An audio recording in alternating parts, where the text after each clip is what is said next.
मैं शुरुआत कर रहा हूं विनय सिंह जी, आप ही से। बांग्लादेशी शरणार्थियों पर या घुसपैठियों पर इतनी ममता क्यों? देखिए प्रत्युष भाई, एक बात स्पष्ट है, एक तो होती है संधियां, दूसरा होता है कानून। और इन सबके ऊपर अगर कोई चीज होती है तो वो होती है प्राकृतिक जस्टिस।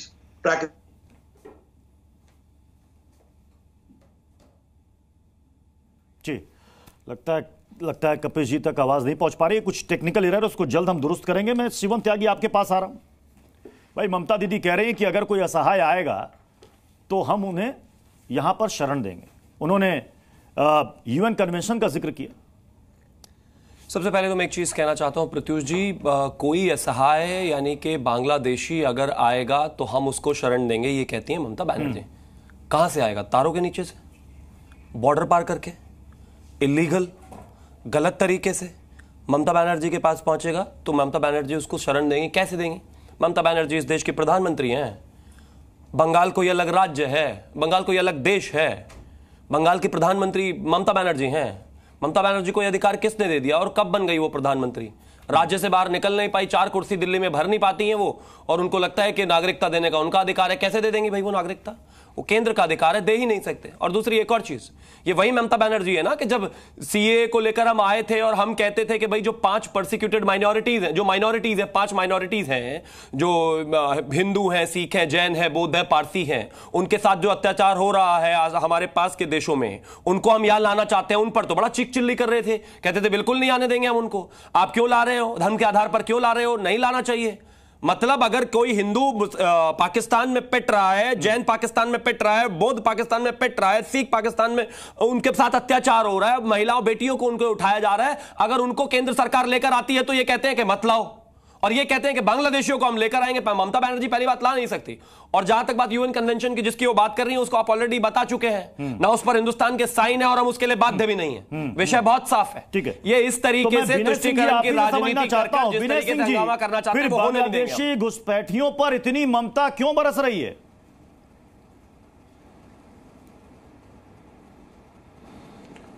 घुसपैठियों पे तो दया दिखाने की बात और सहमर्मिता की बात नहीं हुई है।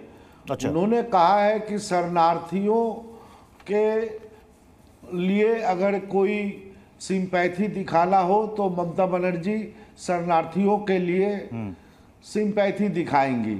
और हम जानते हैं कि किसी भी जगह कहीं विषम परिस्थिति में उनका कहना है असहाय लोग बंगाल का दरवाजा खटखटाएंगे तो हम उन्हें जगह जरूर देंगे। क्लियर है, नो डाउट। असहाय लोगों के पक्ष में जी उन्होंने जो कहा है बिल्कुल ठीक ही कही है। असहाय लोगों के पक्ष में हमेशा मतलब असहाय लोग बांग्लादेश से पाकिस्तान से अफगानिस्तान से जहां से आना चाहेंगे यहां पर उनको बसने दिया जाएगा। क्या कहना चाह रहे हैं आप? धर्म और मजहब से ऊपर उठ करके ममता बनर्जी हमेशा सोचती है और बोलती है। ठीक है, असहाय लोगों का कोई धर्म और मजहब नहीं होता है। ओके, आपको याद होगा विनय जी, 2005 में ममता बनर्जी का स्टैंड सदन के अंदर क्या था? याद है? मैं आपको बताऊं एक बार फिर से। 2005 को ममता बनर्जी ने लोकसभा में कहा था कि बंगाल में, सुन तो लीजिए सर, 1 मिनट सुन लीजिए, बंगाल में घुसपैठ आपदा बन गया है, मेरे पास बांग्लादेशी और भारतीय वोटर लिस्ट है, यह बहुत ही संवेदनशील मुद्दा है, मैं यह जानना चाहती हूं कि आखिर सदन में कब इस पर चर्चा होगी। और उस वक्त दीदी इतने गुस्से में थी कि उन्होंने डिप्टी स्पीकर की तरफ दस्तावेज भी उड़ा दिए थे और उन्होंने गुस्से में इस्तीफा भी दे दिया था। ये वही दीदी है और आज भी ये वही दीदी है, लेकिन स्टैंड में फर्क क्यों सर? स्टैंड में फर्क बिल्कुल नहीं है। घुसपैठ को तरजीह आज भी नहीं दी जाती है। 2005 में जो दीदी 2005 में बांग्लादेशी घुसपैठ के मुद्दे को देश के लिए सबसे खतरनाक मानती थी, इस पर सदन में बहस चाहती थी, वही आज कह रही है कि हम उनको जगह देंगे। घुसपैठियों के ऊपर समर्थन आज भी नहीं किया जाता है, मगर असहाय लोगों को पनाह देना और घुसपैठियों को के पक्ष में रहना, अच्छा, ये दो बात एक नहीं है। और सीएए वगैरह की जो बात जो भारतीय जनता पार्टी के पक्ष से उठाया जाता है वो संपूर्ण राजनीतिक रूप से वो अपनी राजनीतिक लाभ उठाने के लिए सीएए वगैरह की बात करते हैं ताकि उनको ज्यादा वोट मिले। हाँ। और इस चुनाव में भारतवर्ष की जनता भारतीय जनता पार्टी को सर हमने दोनों बयान शिक्षा दिया है। दोनों बयान हमने दर्शकों के सामने रख दिए। 2005 की ममता दीदी है, जो 2024 की ममता दीदी हमारे साथ। प्रणय उपाध्याय हमारे सहयोगी इस खबर पर जुड़ चुके हैं। प्रणय जरा ये बताइए, जिस यूएस कन्वेंशन का जिक्र ममता दीदी ने यहां पर किया है उसमें है क्या, और चूंकि भारत ने उस पर दस्तखत नहीं किए हैं तो क्या हम इसके लिए बाध्य हैं?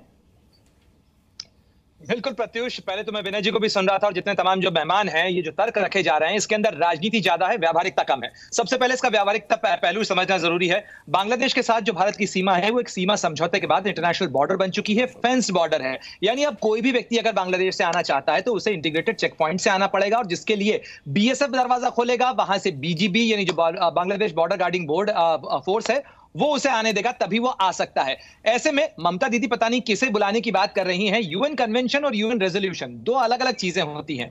ममता दीदी इससे पहले 2018 के अंदर जो माइग्रेंट डे का कार्यक्रम था उसके अंदर यूएन रेजोल्यूशन का जिक्र कर चुकी हैं। दिसंबर 2000 का ये यूएन रेजोल्यूशन था। हालांकि कोई रेजोल्यूशन किसी भी सदस्य देश के ऊपर बाध्य नहीं होता है। जहां तक यूएन कन्वेंशन की बात है, जो यूएन कन्वेंशन ऑन रेफ्यूज है 1951 वाला, उसके ऊपर भारत ने ना तो दस्तखत किए हैं ना भारत ने उसको रेटिफाई किया है, यानी भारत पर वो किसी तरीके से बाध्य नहीं है। हालांकि आमतौर पर यूएन के कन्वेंशन के अनुसार जो कन्वेंशंस होते हैं, जो संधियां होती हैं, वो बाध्यकारी होती हैं, लेकिन चूंकि भारत ने उस पर दस्तखत नहीं किए हैं इसलिए वो बाध्यकारी नहीं है। इसलिए जो कुछ कहा जा रहा है उसमें राजनीति ज्यादा है, व्यावहारिकता कम है किसी भी उसके लिए। और दूसरी बात, सबसे महत्वपूर्ण बात प्रत्युष इसके अंदर ये समझना जरूरी है कि जिस विषय की बात ममता बनर्जी कर रही हैं बंगाल की मुख्यमंत्री के तौर पर, वो सेंटर का विषय है। बिजनेस एलोकेशन रूल्स जो हैं वो निर्धारित हैं, जिसके अंदर सेंटर के सब्जेक्ट, स्टेट के सब्जेक्ट और संवर्ती सूची के जो विषय हैं वो पूरी तरह से निर्धारित हैं भारत के संविधान के अंदर। जी चलिए, बहुत बहुत शुक्रिया।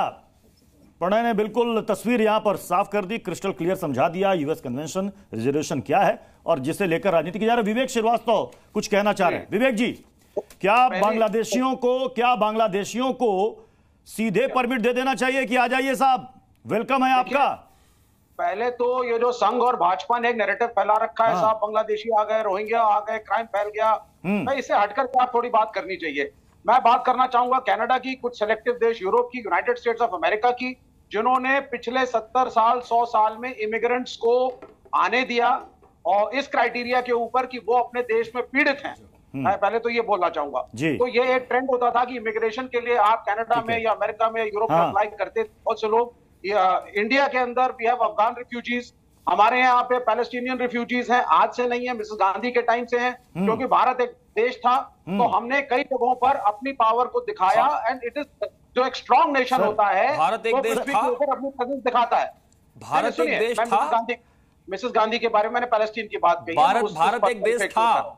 नहीं please, I don't need your comment. Bharat एक देश था। I'm not giving you any certificate. I'm just asking. I talked to Mrs. Indira Gandhi, तो वो था मैं बात। तो पैलेस्टीनियन भारत एक देश था, इंदिरा गांधी के साथ नहीं था, इंडिया इज इंदिरा नहीं था। वो उसके मैं अभी आ रहा हूँ ना, वो अभी क्या देश का हाल है वो तो हम सबको। अरे अभी देश का हाल है, लेकिन देश है अभी भी, हाल आपकी वजह से है। पुल तो टूट गए ना 2014 के बाद, पुल के नीचे चलने से लोग डर रहे हैं, ये भी थोड़ा ध्यान रखिए। विवेक जी